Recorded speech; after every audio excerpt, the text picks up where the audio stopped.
Karakter pengkhianat itu kembali muncul setelah dulu mengkhianati PD Perjuangan dan sekarang tampaknya Jokowi ini akan mengkhianati Prabowo Subianto demi Gibran. Jokowi mengambil momen ini menikmati situasi serangan politik terhadap Prabowo dan justru dia mau safari politik ke daerah membangun struktur-struktur untuk pemenangan keluarganya pada 2029. Nah, itulah yang saya maksud dengan pengkhianatan kepada Prabowo, bahwa dengan kondisi tekanan politik kepada Pak Prabowo saat ini justru Jokowi mau menusuk Pak Prabowo dari belakang. Tapi yang menarik dari Ferdinand mengatakan menusuk dari belakang. Pak Jokowi tidak punya tipe untuk itu. Sudah, saya katakan, sudah terbukti mengkhianati PDIP. Biar saya selesai dulu. Kedua, begini. Kita pertama langsung ke Bung Freddy terlebih dahulu. Bung Freddy, agenda keliling Indonesia ini, Pak Jokowi hanya sebatas memenuhi undangan kah? Atau ini safari politik untuk persiapan 2029 nih? Ya, sebagaimana yang sudah sampaikan Pak Jokowi, ya, jadi memang sejak pertama beliau menyampaikan kepada kami relawannya, memang beliau ya siap keliling Indonesia untuk menyapa rakyat. Nah, tentunya tujuan-tujuan itu tentu kan biasa dari Bapak Jokowi sebelum jadi presiden, ya, maupun selama jadi presiden, dan sekarang setelah nggak jadi presiden, polanya sama. Jadi polanya itu adalah misalnya kami relawan Pak, datang dong kemari. Nah, kemudian nanti Pak Jokowi verifikasi lah, katakan begitu, barulah beliau datang. Jadi memang menghadiri undangan, ya, baik relawan maupun masyarakat, tokoh-tokoh masyarakat. Jadi sebetulnya hanya sebatas itu saja. Tidak ada... Gini. Jadi jangan dimaknai, jangan di-framing terlalu jauh untuk kontestasi Pilpres ataupun Pileg 2029. Menurut saya terlalu sederhana, ya, seorang Pak Jokowi ini kan walaupun bukan Presiden Republik Indonesia lagi, tapi kan beliau masih tokoh nasional, ya, masih banyak dicintai rakyat dan masih banyak mempunyai hubungan baik dengan para pemimpin di daerah, tokoh masyarakat di daerah-daerah. Jadi menurut kami, jadi jangan dimaknai berlebihan. Kenapa kalau Pak Jokowi yang turun menyapa rakyat, yang notabene itu adalah karakter asli beliau, kemudian rame dipermasalahkan. Kenapa kalau tokoh lain, ya, biasa aja begitu loh. Jadi sekali lagi memang Pak Jokowi menyapa rakyat, ya, karena undangan-undangan banyak sekali. Kan Pak Jokowi setiap hari menerima masyarakat. Nah, dari situ saja banyak permintaan, Pak, datang dong lagi ke daerah kami, datang lagi. Mantan presiden sebelum-sebelumnya kan nggak ada yang keliling Indonesia juga nih, Pak. Ini gimana? Gini, jadi seperti saya katakan tadi, karakter dasar Pak Jokowi itu kan belusukan. Ya, sebelum jadi wali kota, selama jadi wali kota, ya, gubernur, kemudian presiden 2 periode. Ini nih, coba, kalau kita mau jujur, ya, tokoh per hari ini yang paling gampang diakses oleh masyarakat, oleh publik, itu Pak Jokowi satu-satunya. Nggak perlu, cukup datang, bisa bertemu Pak Jokowi. Nah, jadi itu memang karakter dasar beliau yang dekat dengan rakyat. Oleh karena itu, ya, sekali lagi, beliau jadi bahwa politik, kami memaknai politik termasuk Pak Jokowi bukan hanya kekuasaan dan jabatan, tetapi kedekatan emosional dengan rakyat itu lebih dari segalanya. Baik. Bung Ferdinand, bagaimana nih Anda melihat safari ini? Ya, yang pertama begini, saya tidak kaget, tidak heran, dan tentu juga sudah memprediksi bahwa memang Jokowi pasti akan melakukan itu. Mengapa demikian? Yang pertama, Jokowi ini sekarang sedang berantem dengan imajinasinya bahwa dia punya potensi menjadi mantan Presiden Republik Indonesia pertama yang kemungkinan bisa saja terjerat kasus dan masuk penjara. Yang kedua, Jokowi ini juga sedang berantem dengan dirinya mempertahankan istana pasir yang didirikannya semasa dia menjadi presiden, yang bernama Gibran Rakabuming Raka, yang sekarang menjadi wakil presiden. Yang ketiga, Jokowi ini juga sedang berantem dengan dirinya terhadap serangan moral yang terkait dengan dugaan dan tuduhan-tuduhan terkait dengan ijazah palsunya. Yang terakhir, Jokowi ini bagi kami justru sedang menunjukkan karakter aslinya siapa, bahwa memang karakter pengkhianat itu kembali muncul setelah dulu mengkhianati PD Perjuangan dan sekarang tampaknya Jokowi ini akan mengkhianati Prabowo Subianto demi Gibran. Kenapa demikian? Jadi semua rangkaian ini kalaupun tadi Bang Freddy Damanik mengatakan jangan berlebihan, ini justru adalah yang paling masuk akal. Analisis yang paling masuk akal bahwa semua itu dilakukan oleh Jokowi demi hasratnya, dari ambisinya, dan demi semua kepentingan politik keluarganya. Karena kalau kita melihat sekarang, Jokowi sebagai seorang temannya Pak Prabowo tidak pernah muncul ke publik membela Prabowo di tengah banyak hujatan, bulian, cacian terhadap Prabowo Subianto. Tetapi justru Jokowi mengambil momen ini menikmati situasi serangan politik terhadap Prabowo dan justru dia mau safari politik ke daerah, membangun struktur-struktur untuk pemenangan keluarganya pada 2029. Nah, itulah yang saya maksud dengan pengkhianatan kepada Prabowo, bahwa dengan kondisi tekanan politik kepada Pak Prabowo saat ini, justru Jokowi mau menusuk Pak Prabowo dari belakang. Itulah realita yang kalau kami lihat. Ya, saya mungkin jawab ya.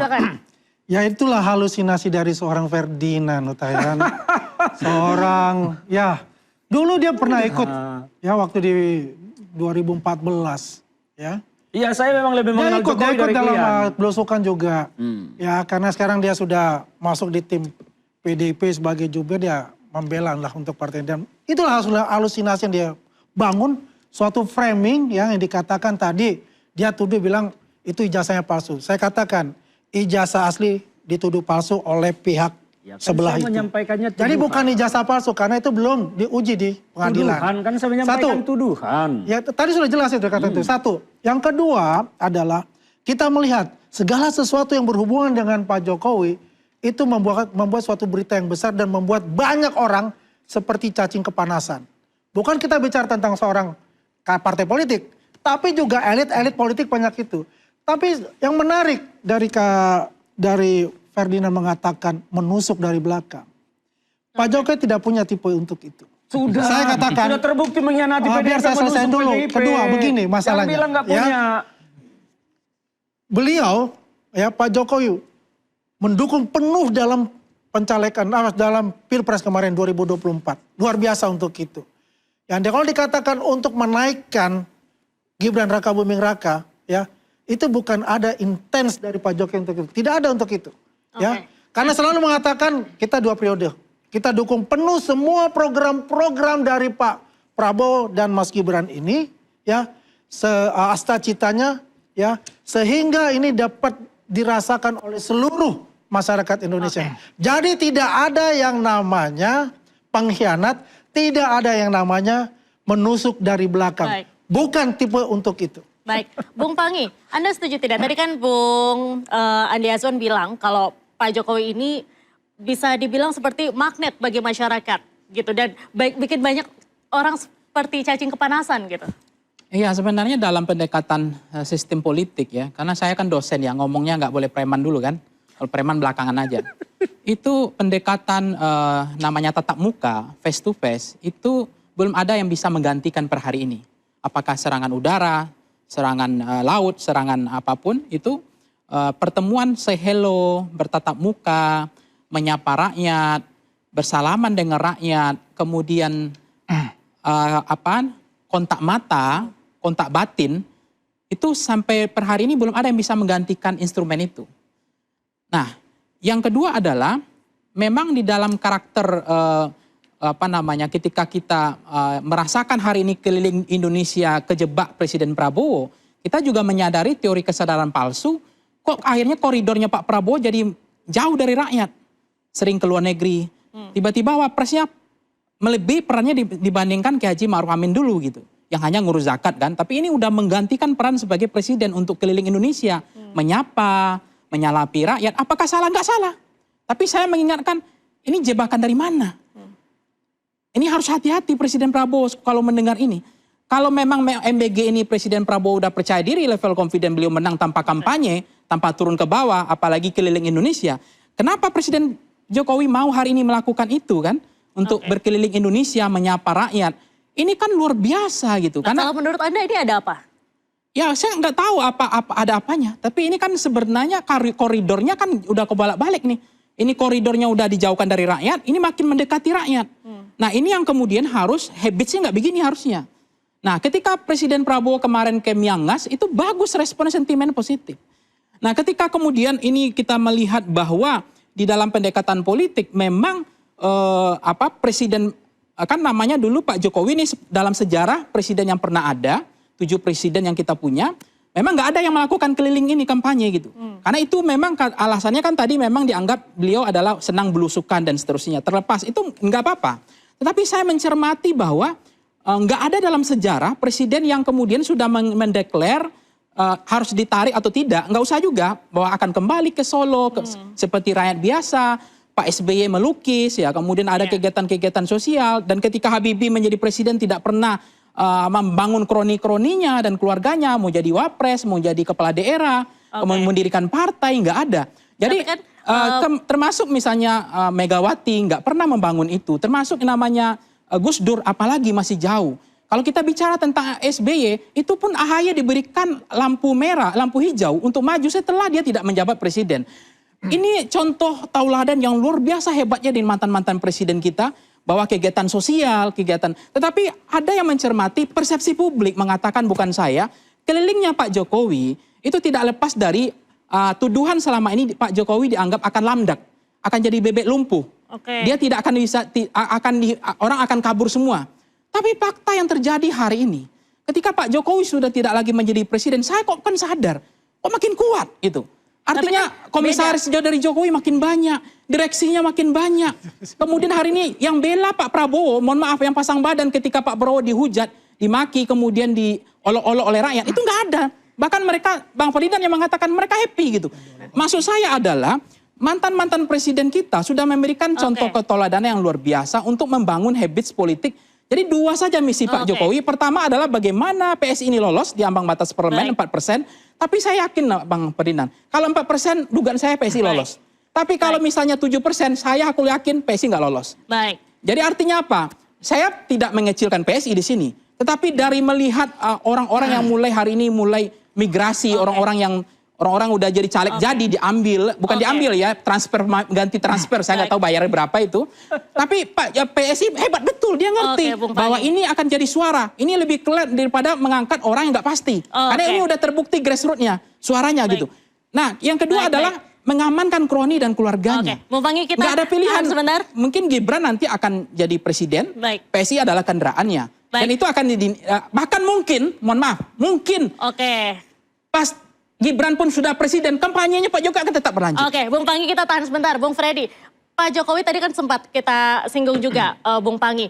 Pak Jokowi ini ingin jadi rakyat biasa, kembali ke Solo setelah selesai jadi presiden. Tapi kini kan orang melihatnya beda ya, melakukan keliling Indonesia begitu. Gimana?